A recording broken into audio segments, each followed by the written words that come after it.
Hey gang, Wes Buck here, Drag Illustrated Magazine, checking in. It is Wednesday, February 24th, 2021. Hope you're doing well. Excited to be here to talk a little bit of drag racing with you. I want to remind you before we get started, please click that like button, click that share button, help us spread the gospel of drag racing, and more importantly, join the conversation. The whole point of this show is to serve as drag racing's weekly water cooler session. We want to make sure that the conversation stays alive from week to week, that things don't die out when the race ends on Saturday night or Sunday night. We want to keep people talking about drag racing all week long. So please, if you have something you want to say, if you have a question you want to ask, throw it into the comments. We're going to do a pretty loosey-goosey show here today. We will be joined in about 15-20 minutes by Pro Mod standout Doug Winters. Do a short interview with Doug, but by and large, we want to take any questions you guys might have. Shout out to everybody that's in the comments. Again, we'll take any questions you got. We're here to serve you. Of course, there's already a lot of stuff going on in the sport of drag racing. It's weird to think. I don't know how in the world things happen so fast. It seems like the whole world is crawling. And the next thing I know, there's more racing going on than we can even keep up with. So as you're likely aware, Lights Out 12 going on as we speak at the house that Ozzy Moya built, South Georgia Motorsports Park. Donald Long's big production down there, Duck X, Boss X Productions. Very excited about it. We had some breaking news last night. One hell of a run from Jason Lee and Eric Gustafson's Pro Charge 69 Camaro. All sorts of storylines actually coming in and out of Valdosta this weekend. So we'll talk about that. If you guys have any questions, comments, concerns, topics that you want to discuss, please throw them into the comment section. We appreciate it. And again, smash that like button, smash that share button. We appreciate it a lot. Brian, I'm going to dive right into this a little bit, Murder Tundra, if you don't mind. I think we'll just dive right into some of the questions from our viewers here. Sam Smith in the house, what's going on? Nate Hansen, as always, Monday Morning Racer. Appreciate you guys participating. Ellen Eschenbacher, 340s, baby. Yes, let's throw that out right now. Of course, I do want to say huge shout out to our video production team at Kingsridge Media, knocking out that intro video for us. I love watching that. I get goosebumps every time I see it. It's so cool. And remember, VIP tickets are still available for the SeaTech World Door Slammer Nationals presented by Jegs coming up very soon, next weekend, March 5th, 6th, and 7th, Orlando Speed World Dragway. We hope you'll join us. Those tickets will sell out. We sold a bunch more today already, and it's only 2 o'clock Central Standard Time, so we're very excited about it. I implore you to take advantage of that. If you're traveling any sort of serious distance, I think that VIP ticket's going to be worth the investments. $150 get you down on the starting line, get you into some special VIP areas, get you a commemorative lanyard and a commemorative placard, primo parking, the list goes on, man. So Craig Cook making fun of me for getting goosebumps as always. But no, we're excited. There's so much going on. We're running, just full disclosure, man, we're running around here right now like chickens with our heads cut off. Ellen, I actually saw a post on social media last night, like what happened to the off season. And it's so true, because it wasn't that long ago that I was saying it myself, and I was hearing racers all over the country talking about how long this off season has been and how much time we have. And it's funny because, what is it called? Parkinson's law. I think that's what it's called. Work will expand so as to fill the time allotted for its completion. And it's so true. If you have 80 days to put on a drag race, it'll take 80 days. If you have a year, it'll take a year. And as always, we're kind of down to our final details and final preparations for the World Door Slammer Nationals. Very exciting. Got people coming in from all points of the globe, people traveling from all around the world. And next week's going to be a real barn burner. But we've already got one in progress at South Georgia Motorsports Park, Lights Out 12. I think let's start with last night. Jason Lee comes out, Tuesday night test session. I don't know that, is anybody expecting that run to happen on Tuesday night? I don't think so. Typically it takes a couple of days, and this is no knock on any track, but typically after a track has been prepared and scraped and all the things that go into getting a racing facility ready for a big event where there's going to be a lot of cars, typically it takes a couple days for the track to come around, or at least a day, right? Get some cars down it, get some rubber down it. Not the case last night in Valdosta. Very interesting. Jason Lee comes out again in Eric Gustafson's Pro Charge 69 Camaro. I love it. It's white. It's just as just as God intended. It's just a sleek hot rod, rolls out there and on a set of Mickey Thompson 315 series drag radials, clicks off eight. The things that bothers me about this is it seemed effortless, right? 3.507, 210 plus miles per hour, just an incredible performance, sub 0.90 seconds, 60 foot time. I think it went 890 something.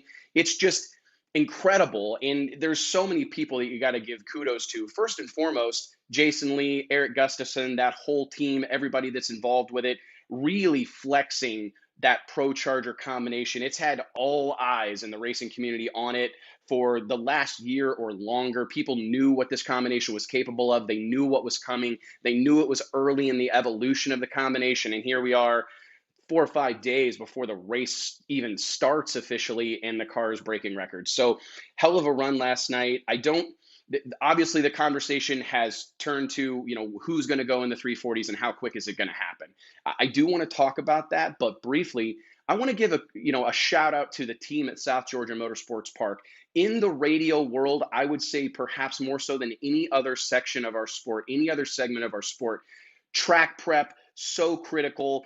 And it's such a front and center part of the race, right? I mean, I don't think track prep is as prominent in pretty much any other type of racing, right? It's just kind of there's an expected surface. It's always going to be XYZ level of good. Radial racing is very nuanced. The track prep is very nuanced. And Jason Ruckert from VP Race Fuels, Pooch himself is down there with Jeff Miles, Ozzy Moya. I'm drawing blank on the other gentleman's name that kind of came out of retirement to help them. I'm sure Ellen might know, or somebody can throw it into the chat so I can avoid leaving him out. But nonetheless, to see Ozzy Moya, Jeff Miles, the team down there, Pooch, put together a track that's going to create record-setting runs. I know how important that is, and it kind of keeps this back and forth, records being traded from facility to facility to facility. It's an exciting storyline for those of us in the media. No matter how you feel about track prep and kind of the trends that exist in 2021 when it comes to drag racing and the expectation when it comes to track prep, no matter how you feel about it, it is fun to have another thing to talk about, right? It's another storyline. It's an added element, an added layer that I think really plays well in the sport of drag racing. So it's something that we can talk about. I know those guys were very proud. I shot out messages to all of them last night going, good job, because there's just so much pressure on those track prep guys to deliver a surface. It's very unforgiving. No one's going to be racers by and large, media members by and large. Like I said, the expectation is so high that it's just tough, man. Those guys are being scrutinized and listening to every complaint all day long. And to see them rewarded on Tuesday night with a run like Jason Lee's last night it was fantastic. Felt like a real moment in the sport of drag racing, a real moment in radial tire racing. And I think the writing's absolutely on the wall. We're going to see 340s this weekend. That's my prediction. Weather holds. We see some of these evening sessions again. You get that element of competition factored in where there's multiple people making runs in the 350s. There's no doubt in my mind that we're going to see some up arrow manipulation. We're going to see some people step outside of their comfort zone, lean on it a little bit, try to be that first into the 340s. At this point in time, you cannot say, never say never, right? We said these cars would never go 370s, never go 360s, never go 350s. Now it is imminent that they're going to go 340s. I would argue that I do not see these cars going 330s in the 8th mile. Never say never. Can't rule it out, but it is not something that I am confident about. So, how significant is the first 349? How significant is that? How significant will the first 340 run be? Because it may well be the last barrier, right? We'll see the record one up. Obviously, we'll see somebody go 49. We'll see someone go 47. We'll see someone go 345, whatever the case may be. But this may be one of the last marks that exist in radial tire racing. This may be something that it will inevitably be something that we talk about for years, if not decades to come. So I think that there is a crazy level of attention, crazy level of desire by the racing masses to get that, to be the one who can put that decal on the back of their trailer. We know how important those things are, right? We know how important that validation is. Hell, it's the whole reason we started a publishing company 15 years ago. We launched Drag Illustrated with that mission to provide validation to racers. It's not like, obviously, when it comes to Donald Long's races, there's tons of money at play, but by and large, racers aren't out here making oodles and oodles and oodles of dollars. So what can we do as a sport? What can we do at that time as a publication or a member of the media to validate these racers' efforts?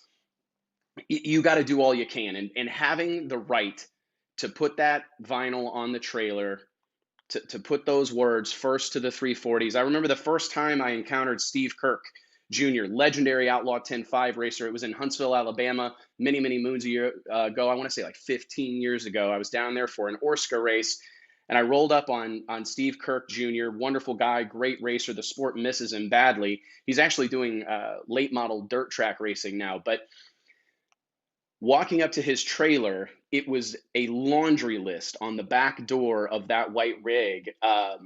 It was a red rig. There was a laundry list on the back of it of all of Steve's achievements. And it was just cool to read, first to this, first to that, first on whatever, all these different, a variety of achievements. And I know how much that means to racers. So I think we're going to see, as Ellen said in the comments here, and I see people throwing out, we're going to see a race to the lanes when those conditions get favorable again tonight, tomorrow night. If it doesn't happen tonight, if it doesn't happen tomorrow night, I just think as the sun starts to go down, you're just going to see people getting in line as quick as they can to try to be the one that makes history.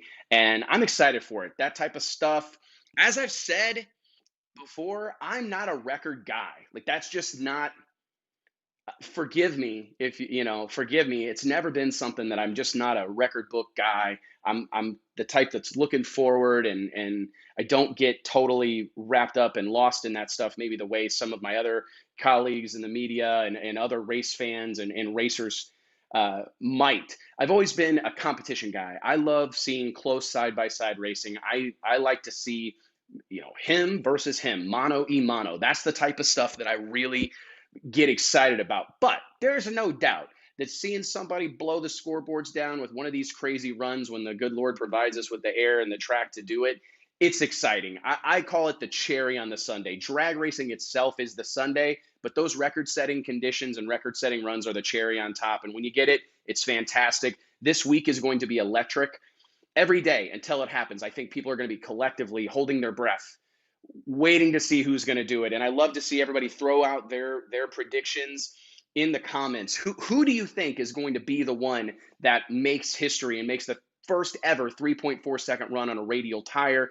A very elite club, because if you talk about the people who have actually made 3.4 second passes indoor cars, that list is extremely short. There's less than maybe 5 or 6 of them. Terry Leggett, there's only a handful. Brandon Snyder's been in the 340s. Frankie Taylor's obviously been in the 340s. I might add, those are all Big Tire Pro Mods, right? But I mean, it's just such a short list, such an exclusive group. And shout out to one of our sports, real OGs, Fast Door Slammer Racing's real OGs. David Hance does not get his due. New York Motorsports' main man. David Hance, he's been driving the bus on the promotion of these things for so long.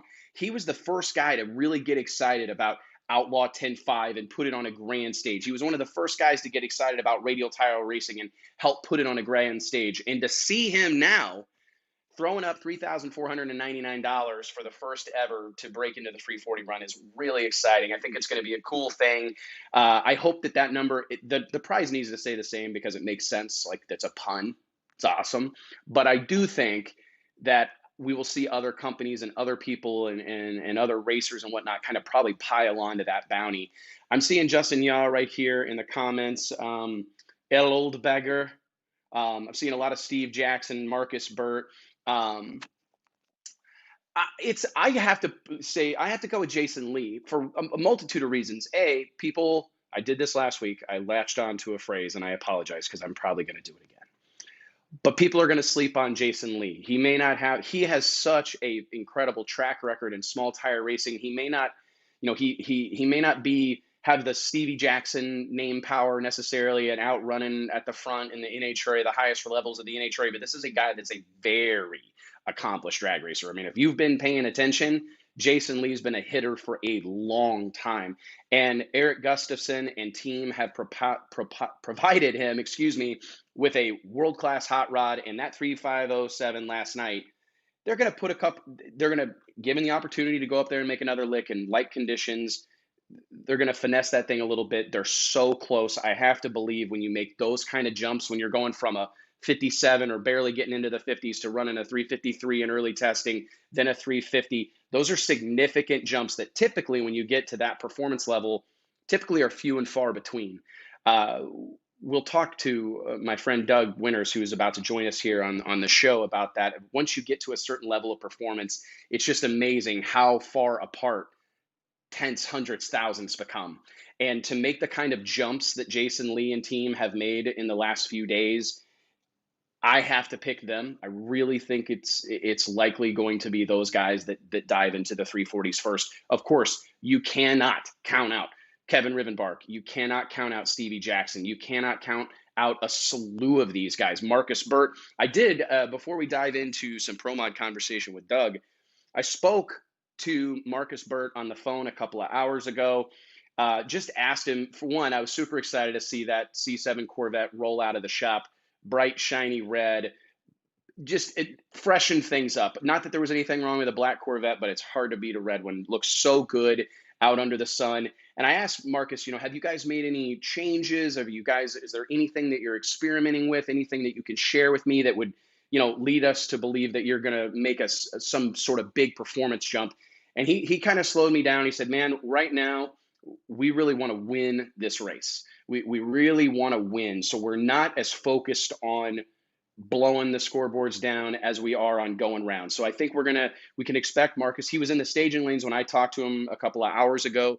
I'm not sure if they've made a run yet or not, but I know that they were going to go out.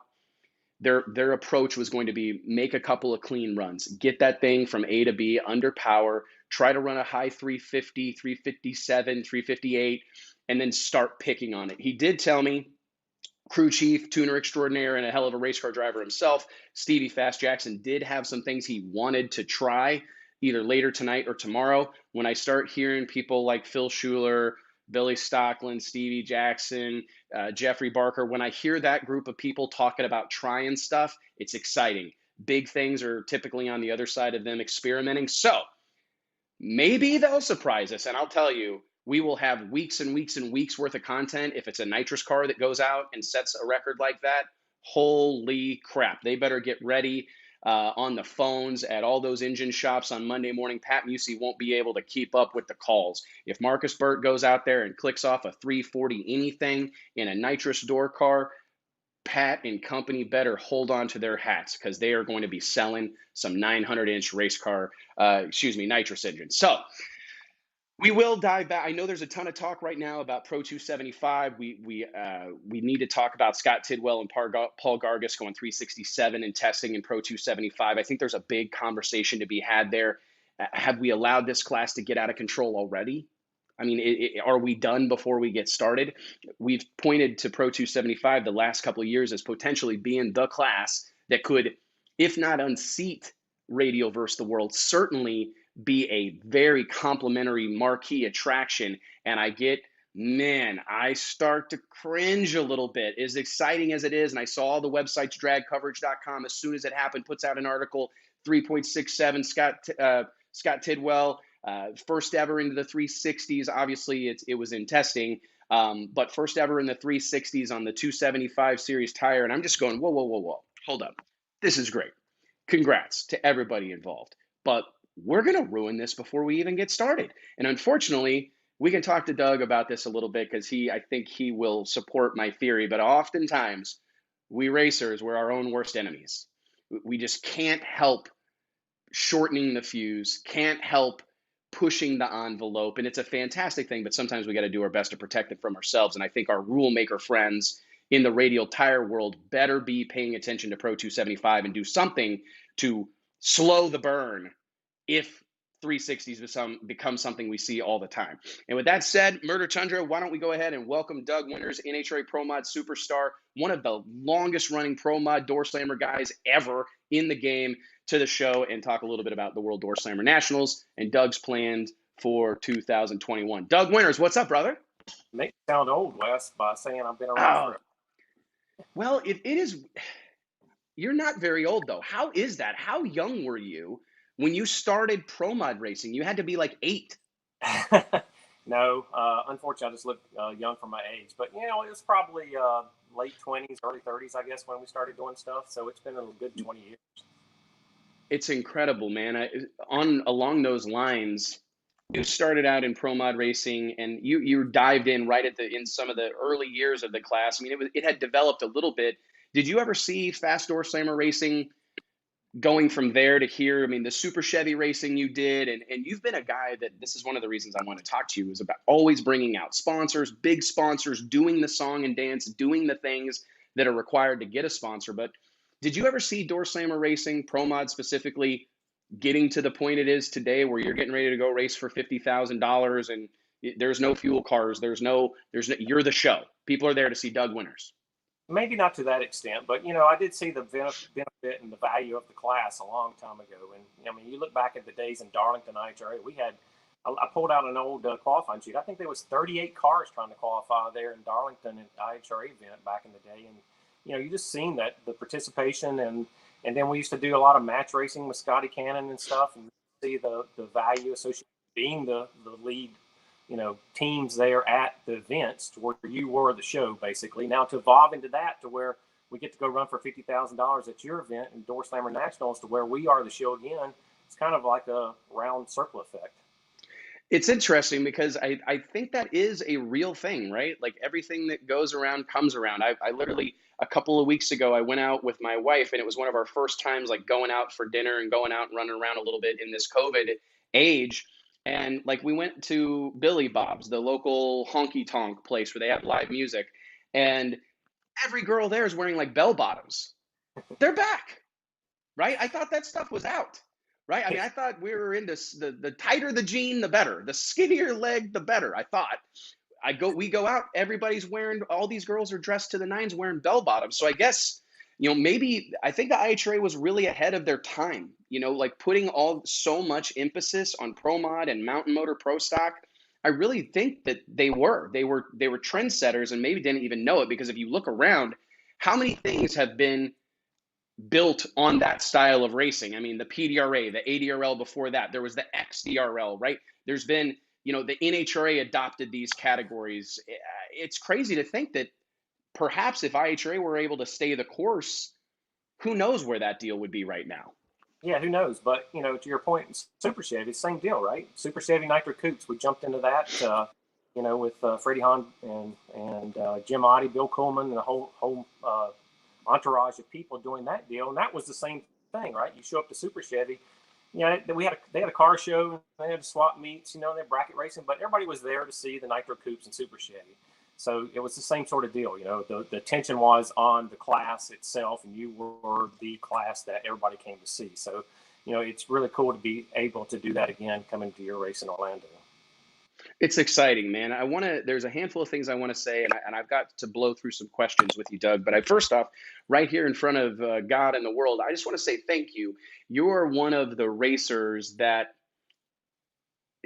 you're who we get up in the morning for.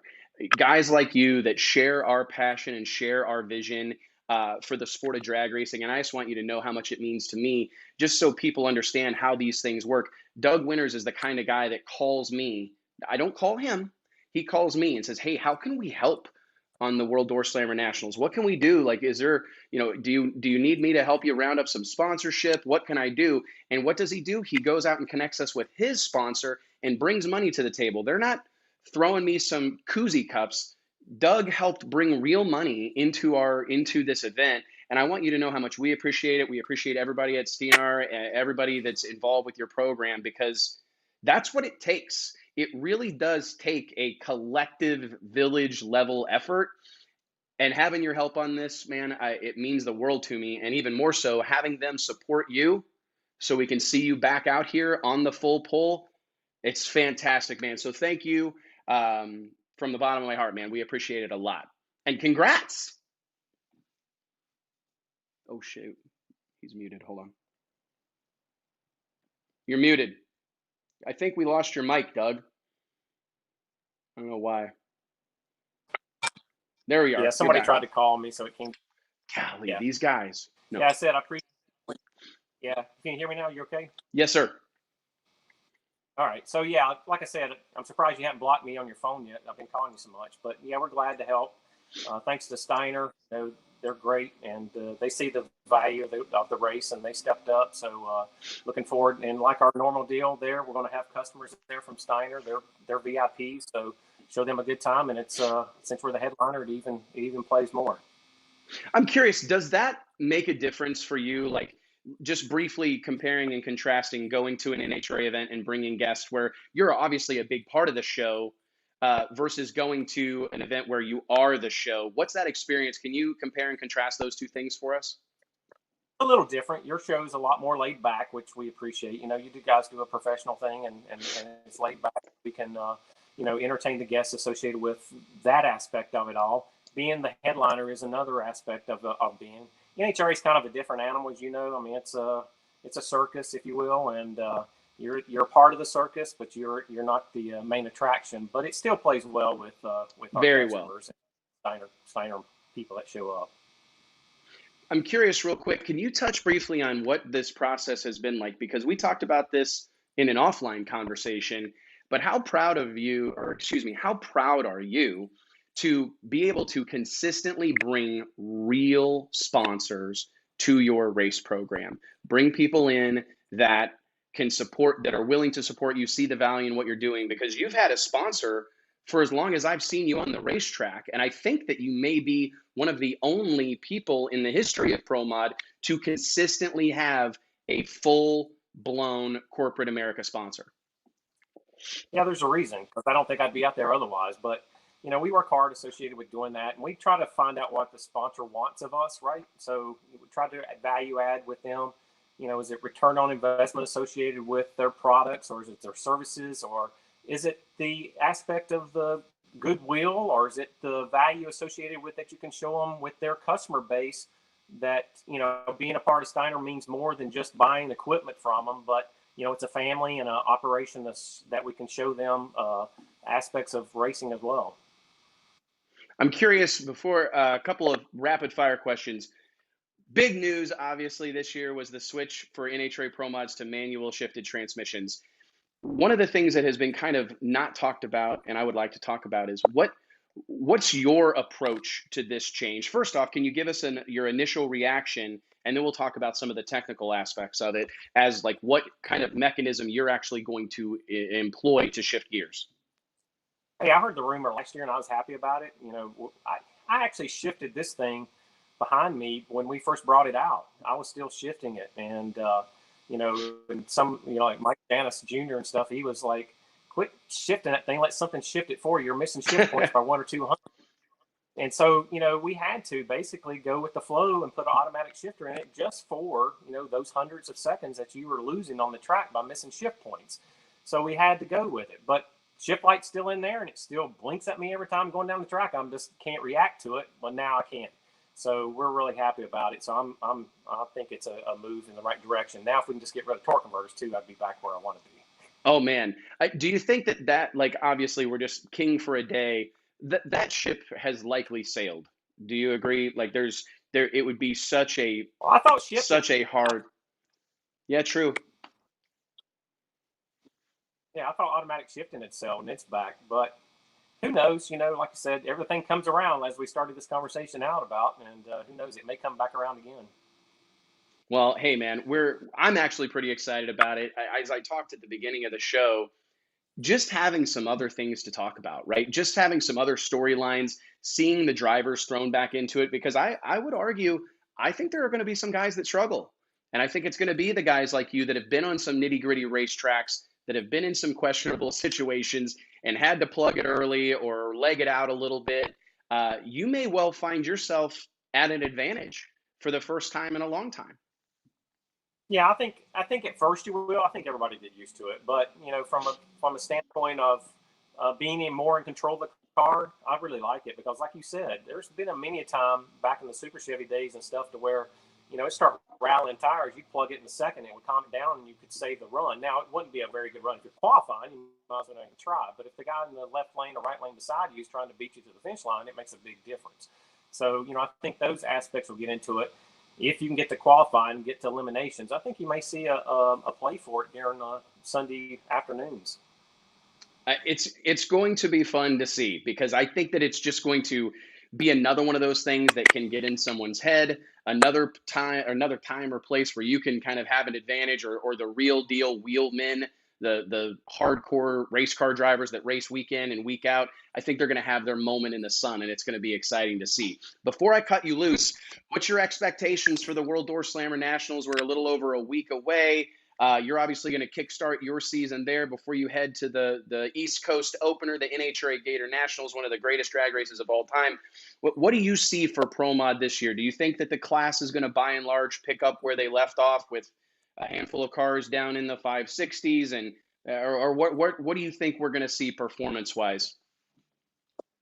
I'm really concerned with the Pro Chargers. I mean, like everybody else, we still hadn't seen them. Yeah, there was some out there last year, but they wasn't the whole plethora of Pro Chargers that we expected, right? I mean, we've got a whole stable of Elite and Steve Petty and everybody else that's got Pro Chargers that we didn't see last year that I'm sure we'll see this year. So I really think that I wouldn't be surprised if there wasn't a rule imposed on them come Charlotte for a while, because I think they have the potential of running the numbers and being at the top of the qualifying sheets all the time. It would be hard to argue, right?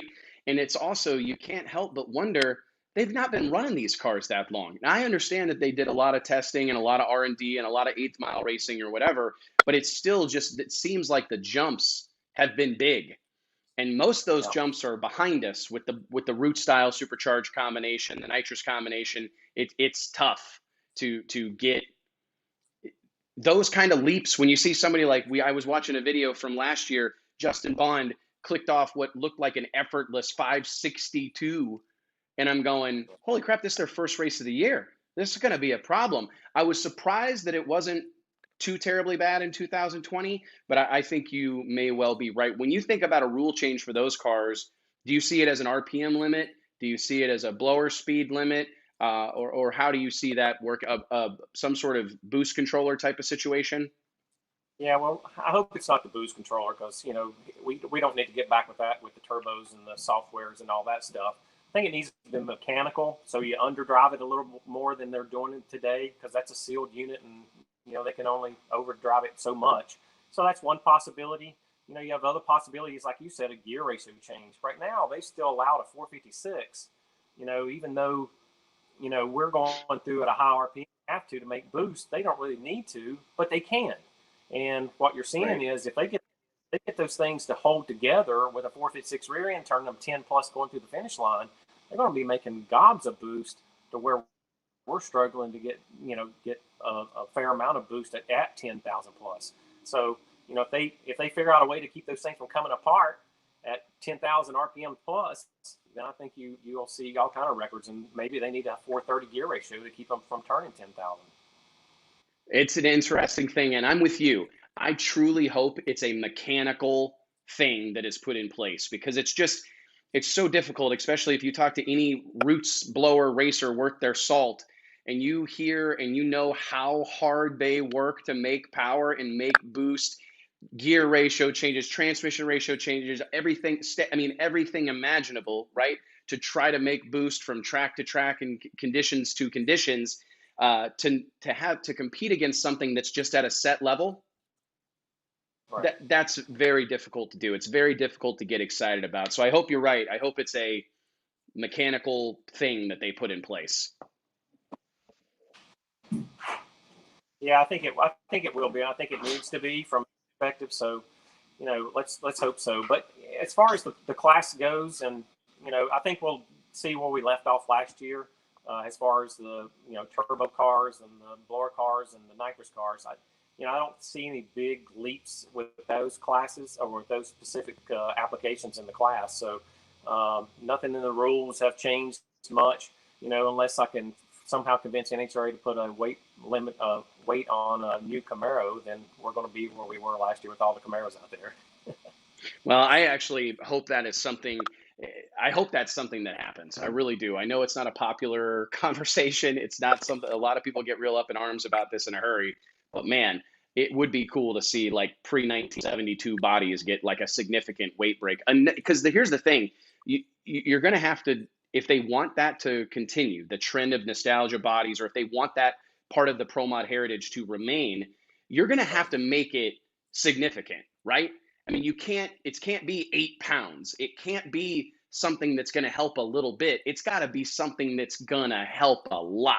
I mean, you've got to give someone a reason to go build a 41 Willys, right? You've got to give them a reason to go do that. And I think you're going to have to give them a significant performance advantage to do it. Yeah, they give weight breaks today to what is it, 59 and older? I But think so. Yeah. obviously it's not enough, or some people would be building 55 Chevys and 57. So aerodynamics plays a lot into it. Like I told NHRA, this thing's got over 600 pounds of downforce going through the finish line. I don't think a new stock Camaro has near that much. It's slipping through the air a lot easier than this thing is. But we are who we are. We like the nostalgia aspects of Pro Mod. I always have. I've never had I think this is the newest body I ever had was a 59, 69. Other than that, Wow. we've had 55 sevens and things like that. So I still think we need the diversity in the class, and we have to make an incentive for people to build cars like this. I agree 1,000,000%, Doug. From your mouth to God's ears, thank you so much for being a part of this, dude. I appreciate you taking the time. I just want to get you on here, talk a little bit about sponsorship, the Door Slammer Nationals. We still got to do a long form interview sometime and just talk about all the nuances of your sponsorship programs and bringing the girls out and the VIPs and the wraps and the awnings and all the little details that you guys put into your program that I think's made it so successful for so long. Thanks you again for all your support. And I guess we'll see you in a couple of days. See you, buddy. Safe travels. Thanks, brother.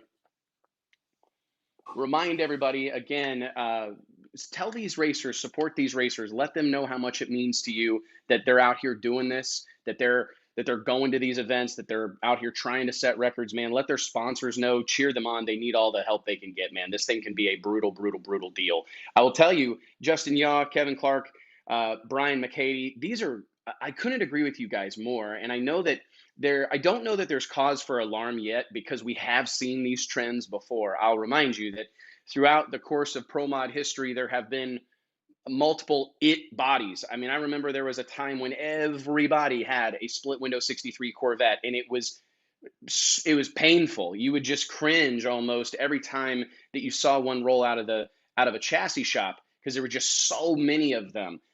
Now, though, that's like a real rarity. When Jim Whiteley brought out his blue and white 63 Corvette from Tommy Mooney Race Cars last year, it was like cause for celebration. Oh, man, a 63 Corvette. I ain't seen one of these forever. And to see one be really competitive, tuned by Stevie Fast Jackson and Phil Schuler, I mean, it was a really exciting thing. And I honestly believe that if the NHRA wants Pro Mod to remain this real departure from pro stock, right? We have to do whatever work is required. And this is tough because having a living, breathing rule book is a difficult proposition. It's a lot of stress and struggle. You're going to upset some people, all these different things. And unfortunately, it's the cost of doing business. And I think that if you're going to keep a real separation between pro stock and pro mod, these nostalgia bodies are the way to do it.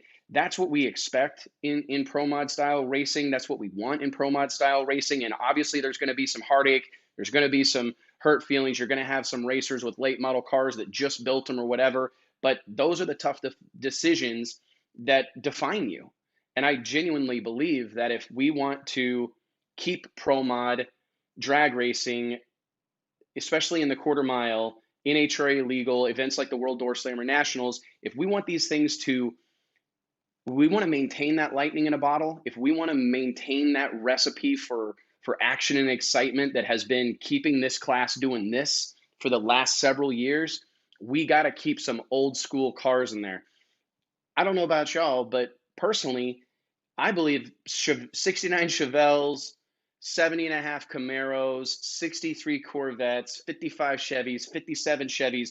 Those body styles have done more to build the brand of Chevrolet or bring people into car culture or turn people into race fans than any other body styles, right? I mean, especially late model Camaros or, God forbid, the Cobalt movement and the kind of compact car movement that we saw in fast door slammer racing for several years. I mean, that's all well and good, but when it comes to Pro Mod, and this is for muscle cars, right? And nostalgic hot rod cars. And I do think the NHRA has a precarious situation on their hand, because if you look at the qualifying orders for any of the most recent events, it is late model Camaro, late model Camaro, late model Camaro, late model Camaro. It is definitely I don't know that, again, like I said, these things are cyclical and they change and they evolve. So I don't know that we need to burn the house down and scream and yell. But I do think it's something that you got to keep in the back of your mind. You got to be looking for a solution to that problem before it gets here, because it's definitely on the horizon.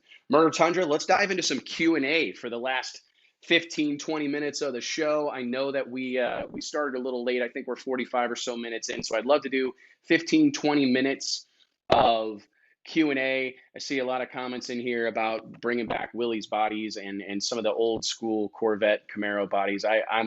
I would love to see some early or like first generation Firebirds back out there, 68 Firebirds. I think that was a great body. Bring back the 63 Corvettes, says Justin Yaw, 50 Studes, 41 Willies, 37 Chevys, early 70 Chevelles, even heck, a Lambo would be cool. We did see a Lamborghini in Pro Mod a long time ago, which would be cool to see. But that was the type of outside of the box thinking that made Pro Mod what it is. Yeah, absolutely. What about that Mercury that Sullivan's building at Larry Jeffer Race Cars in outside St. Louis, Missouri? That's going to be a fantastic hot rod. I know that he's planning primarily 8th mile competition for that car.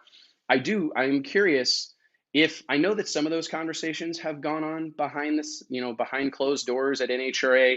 They've talked about this. I know that they actually reached out to a slew of different engine builders and tuners, et cetera, et cetera, et cetera. Let me see this here. Sorry, I'm getting all these texts. What was I talking about, Murder Tundra? I lost my train of thought. Oh, here's a good question. We'll switch gears. Wes, are you excited about seeing some of the pro modified imports lay down some numbers? I'm excited about import racing as a whole, to be honest. I've been a fan of sport compact and import racing for a long time, import drag racing. But what I love about that particular community, that particular segment of our sport, is really more about the people. And it's not that I don't love all drag racers, I absolutely do. But my point, or what draws me to import racing, is just the infectious passion and enthusiasm that exists amongst this group of people. They're setting their personal best. They're going the hard way, right? They're working on stuff that's super unique, super exotic, and it's just their passion for it is the reactions on the starting line. You'll see a Honda Civic down there that's like a front wheel drive race car with the big wide wheelie bar on the back of it, and they rev it up, drop the bomb on it, and do this crazy front wheel drive burnout. There's like 18 crew guys down there. Everybody's got a phone in their pocket. Everybody's got a wheelie bar wrench. Everybody's got a rag in their back pocket. I mean, it's just like the team's so big. The car goes up there and runs whatever. Say it run 885 in the quarter mile. Everybody's losing their mind. They're so invested in it. And it's just, sometimes I think it's okay to let people know how much you care. This is something that I've raved about for years and years and years, that sometimes racers, they're so calm, so cool, so even keeled that it's like, man, do you even realize what just happened? Do you care about this stuff? Like, come on, man, get excited, jump up and down, scream and yell a little bit. I want to see some people crying. I want to see some high fives and hugs. That's the type of thing that when you see those reactions, especially fans, you want to talk about a surefire way to capture other people's attention and imagination and get them invested. Show them how much you care. The big reactions are part of it. Back when I first got into the drag racing business, I remember the first ever booked in show I did would have been, the first time I ever booked in a show was in 2005. Prior to that, I had been a part of selling a show, a door slammer show, to tracks for the a few years prior to that. But I remember sitting down or walking over to the pits of my booked in show guys. You book in a couple nitro funny cars, you book in a couple of fuel alters, you book in some jet cars, you book in some pro mods, whatever.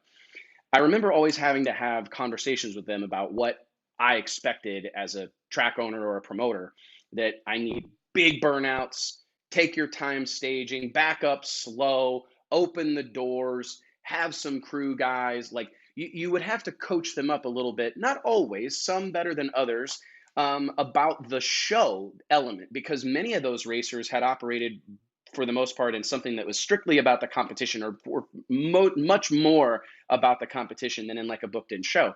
And you have to coach them through those things. Hey, you got to make this stuff look difficult. You got to make it look, you got to put on a show. You got to go up there on the starting line and act the part, right? One of the things that I think I have to tell people now, let us know you mean this stuff. If that thing lights the boards up, if a wind light comes on in your lane, I'd like to know you care. You know, it's okay. Jump up and down, scream and yell. I know it might be trendy if you're watching like a mob movie to say, yeah, act like you've been there before. There's a time and place for that, right? No doubt about it. Can you lose yourself in it? Can you lose your... No, but it's okay. It's like these NFL athletes that go nuts when they score a touchdown. Let them throw the ball. Let them take pictures. Let them scream and yell. That's how you get us excited. If you're not excited about it, if it's just old hat, no big deal, you caught a ball, then that's how everybody's going to treat it, right? I mean, it starts there. So I would love to see more of those import sport compact world-esque reactions on the starting line. I want to see people jumping up and down. I want people to see people falling down and screaming on top, screaming and crying, and that stuff is so important. So maybe I'm going to have to give all my racers down at the C-Tech World Door Slammer Nationals presented by Jegs a little bit of a talking to about, I'm not. When you put $50,000, $75,000 on the line, when you put up the real money, that stuff happens on its own. So next question, T, what is the breaking point on door cars going airborne to actually fixing the problem? From Monday Morning Racer. Real shout out to Sam Smith, Lee White, the Monday Morning Racer, and Slam and Sam and Bobby Bennett with the Competition Plus Power Hour. Thank you guys for having me on your show last night. Tons of fun. I had about a half bottle of wine when I joined in, so it was a wild one. But valid question. I don't know what the breaking point necessarily would be. I think that when you've got cars that are going 200 plus miles an hour in the 8th mile and doing it without wheelie bars, I think that this is, I don't know that there's a way to effectively regulate this out of the sport, right? And obviously there's technology that exists. Can it act fast enough? Can it make enough of a difference to prevent these things from ever happening? Obviously that's not, obviously not. You look at the case of Tim Slavens earlier today. God bless, that man for walking away from that, what could have been which was a really scary ride, but I believe could have been way, way, way worse. For anybody that was watching the Flow Sports, flowracing.com live stream this morning, Tim Slavens' car started to go airborne, started a wheelie in Pro 275 testing.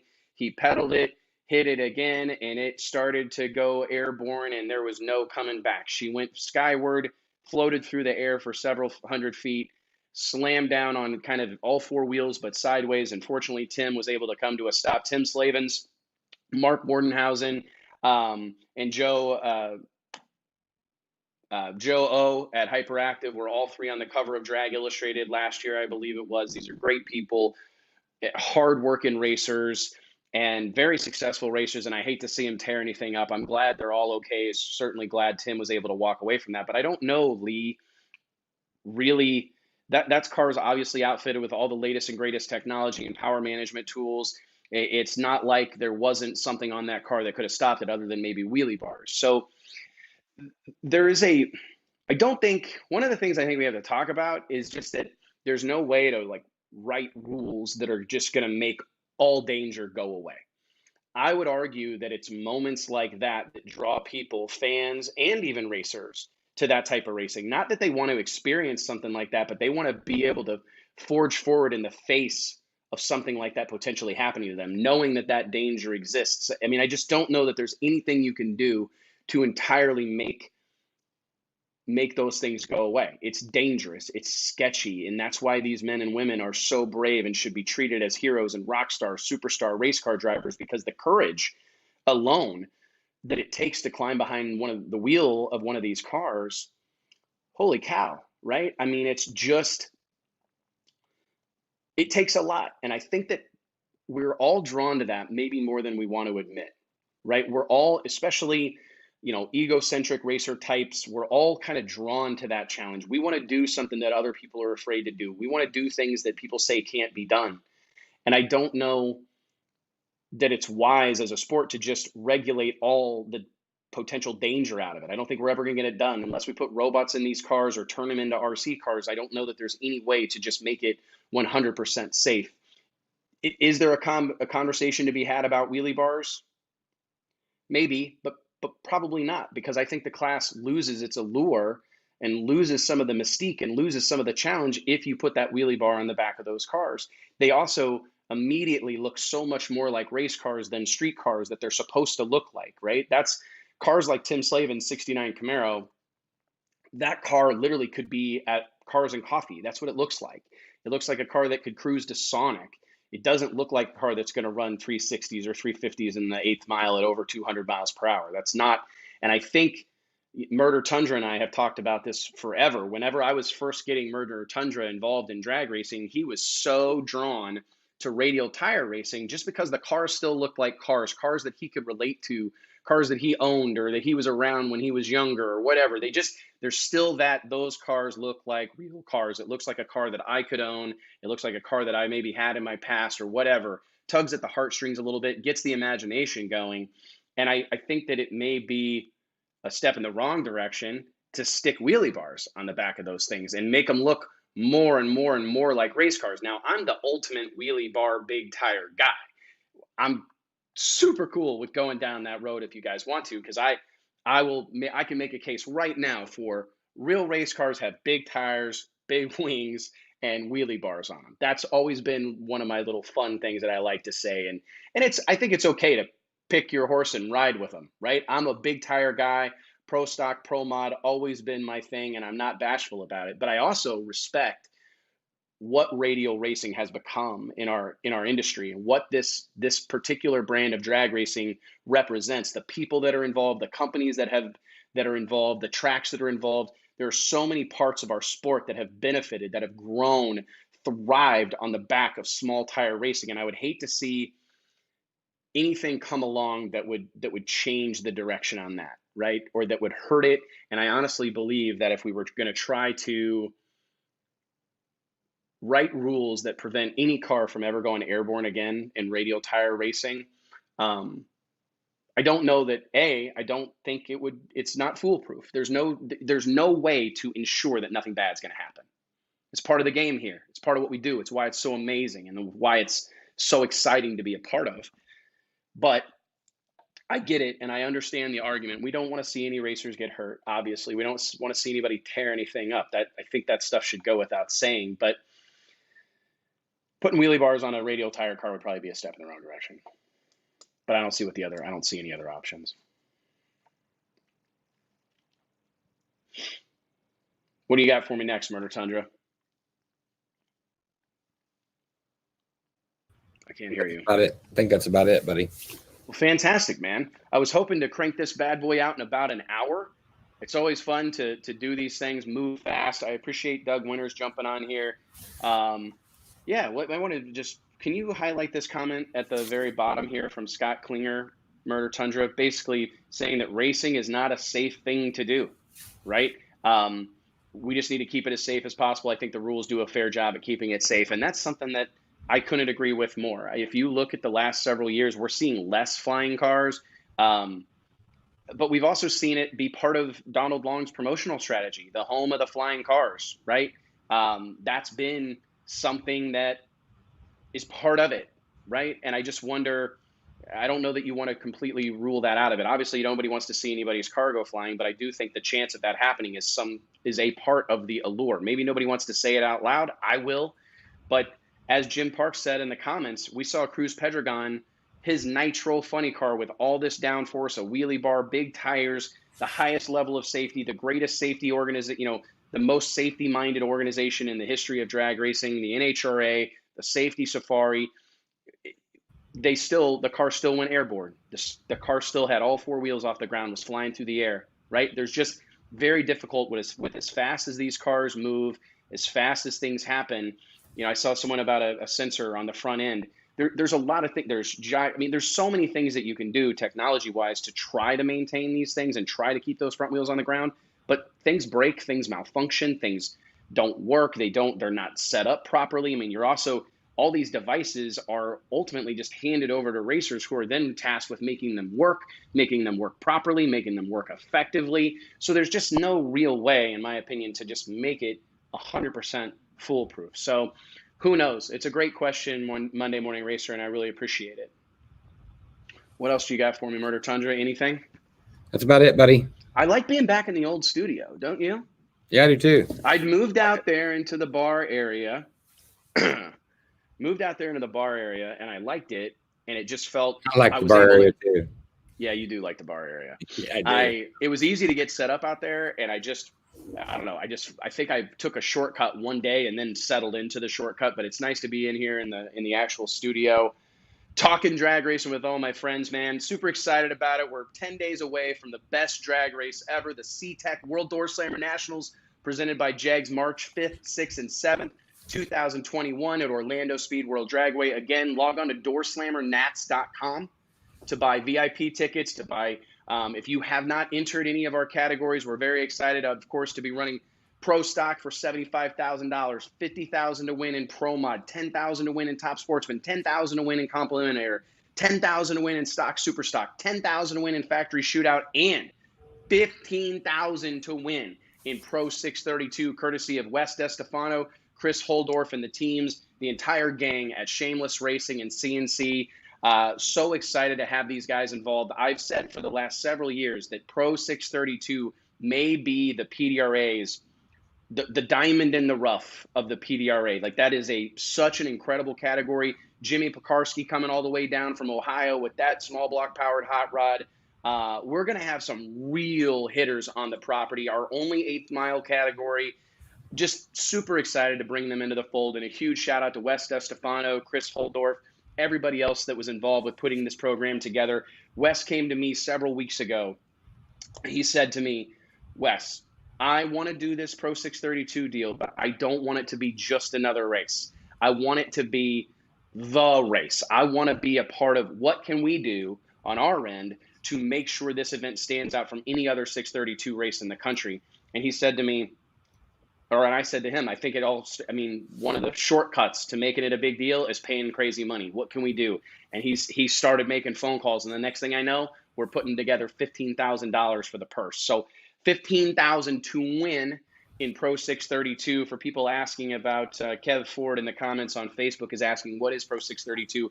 Pro 632 is a category of drag racing that really started in the Southeast most prominently, but it's maximum cubic inches, 632 cubic inches. So you've got full tube chassis, Pro Stock style door cars with naturally aspirated 632s in them. Like Tony Gillig comes to mind, Chicago-based racer, longtime friend of mine out there with that Olds Cutlass. That car is a naturally aspirated deal. Madcap Racing Engines out there in Denver, Colorado, put together a killer 632 for him that makes insane power. I don't think it's even legal to talk about it. Johnny Placino raced for many years in a former Mountain Motor Pro Stock car with a Kazi 632, another naturally aspirated, clutch-assisted, manually shifted hot rod that was very, very, very competitive. But you also had multi-stage nitro systems deals, single-stage deals, and all sorts of different types of cars. You'd have like small tire, steel-bodied cars racing in the category. You'd have older Pro Mod style cars racing in the category. You got the Voss brothers with a Pro Mod style late model Corvette with a 632 nitrous and a Liberty and a clutch. I mean, it's a real diverse category that makes it exciting for me. Lots of different makes and models, older body styles, newer body styles. And it's just given a lot of people a place to race where they can run heads up, run fast, run low fours, run 420s consistently, but not have to make the big step into a Pro Boost or a Mountain Motor Pro Stock or pro nitrous where you're going to need to run well into the 3-second zone. And not that any of these racers in Pro 632 wouldn't be capable of doing that, but Pro 632 allows them to do it within the confines of what they want to spend. Great level of competition, a ton of really, really, really killer competitors in that class, and you don't have to make that big leap into pro level racing. Not that it's not, but I will say that I am, as fast as Pro 632 has evolved and become this kind of marquee thing, and it's part of big shows, and it's a real strong part of the PDRA, for instance. I'm curious to see what comes next for this class, because I think I could see it really, it reminds me of Pro 275, right?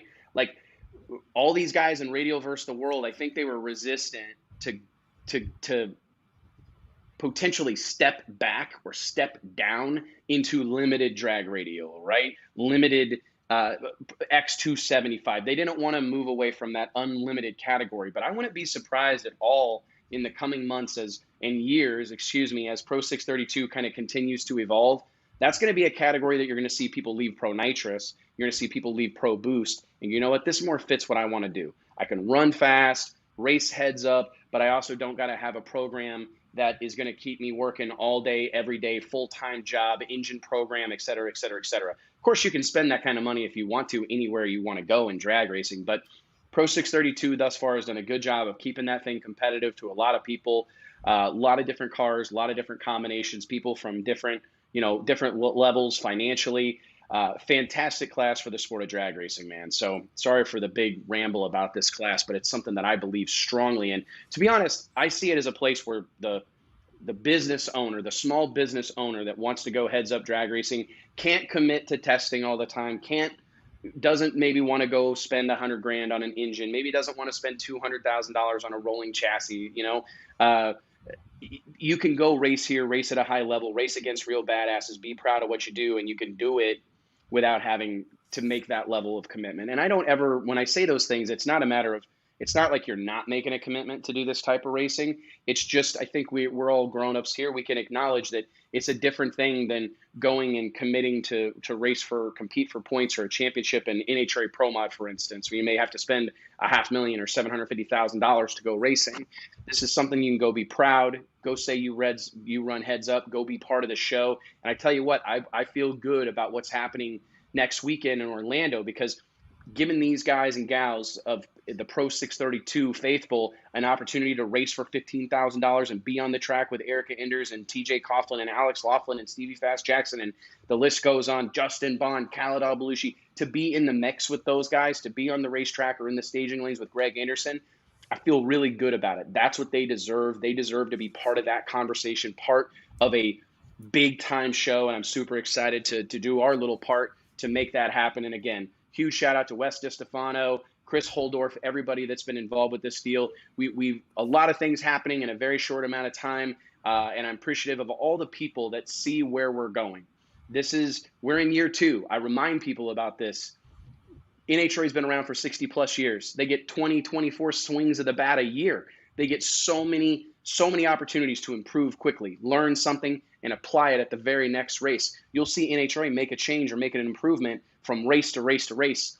The situation that I'm faced with is making those improvements year to year to year, and it's tough because you're just so excited and you want to make it all happen right now, and it takes a little bit of time. So we're getting better at this, and but damn, dude, Murder Tundra, it feel good, right? I mean, it's crazy. Yeah. We're 10 days from the race. My wife Alicia was in here working on our party earlier today, and it's like, is that ordered? Yeah. Is that ordered? Yeah. Well, man, we may have this thing by the tail, which is pretty amazing to say, man. I'm really proud of everybody that's participates in this whole deal, all of our sponsors. Holy crap, man. It's been a lot of phone calls, a lot of chasing people down and trying to get back with people and everything else. But man, I think we're fixing to have one hell of a drag race, brother. I'm ready. Are you? Oh yeah. I'm excited, man. I bet you're fired up to hang all those banners. Yeah. Just run those snips. You know what I mean? Just zip ties. It's going to be fantastic. Hey man, you know me. Whatever needs to be done. I know. That's what I love about you, man. Well, hey, thank you guys all so much for joining us today to talk a little bit about drag racing. We'll be back next Wednesday, 2 p.m. Central Standard Time. We will, 3 p.m. Eastern Time, we will do another episode of the show. I think this is 3 or 4 weeks in a row. Really proud of that. Huge shout out to Murder Tundra, our showrunners, and also the editor of Drag Illustrated Magazine, Nate Van Wagenen, senior editor, Josh Hatchett, helping us put together the content and kind of steering the conversation for the show. Thank you guys all so much for your help, and I'll see you at the drag strip. Thanks, brother. Let's play that video one last time. Let's do it.